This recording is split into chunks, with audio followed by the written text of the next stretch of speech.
Hi കൂട്ടുകാരെ, welcome back to my YouTube channel. ഇന്ന് ഇളുമ്പിക്ക് ഇട്ടൊരു കിളിമീൻ കറി ആയാലോ?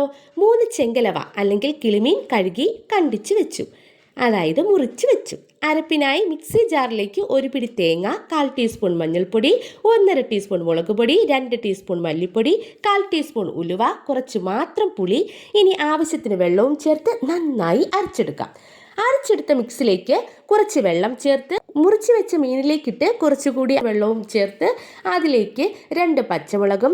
ഇനി എടുക്കുന്ന മീനിൻ്റെ ക്വാണ്ടിറ്റി അനുസരിച്ചാണ് നമ്മളിവിടെ ഇളുമ്പിക്ക എടുക്കേണ്ടത്. ഇവിടെ ഞാൻ 2 ഇളുമ്പിക്ക മാത്രമാണ് എടുക്കുന്നത്.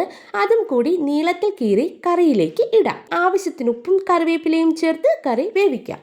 ഒന്ന് നന്നായി തിളച്ചു വറ്റിയാൽ ചൂടായ വെളിച്ചെണ്ണയിലേക്ക് കടുകിട്ട് ചെറിയ ഉള്ളി അരിഞ്ഞതും 2 വറ്റൽമുളകും കറിവേപ്പിലയും ഇട്ട് താളിച്ചത് കറിയിലേക്ക് ചേർത്താൽ അടിപൊളി ഇളുമ്പിക്ക കിളിമീൻ കറി റെഡി. Must try. താങ്ക്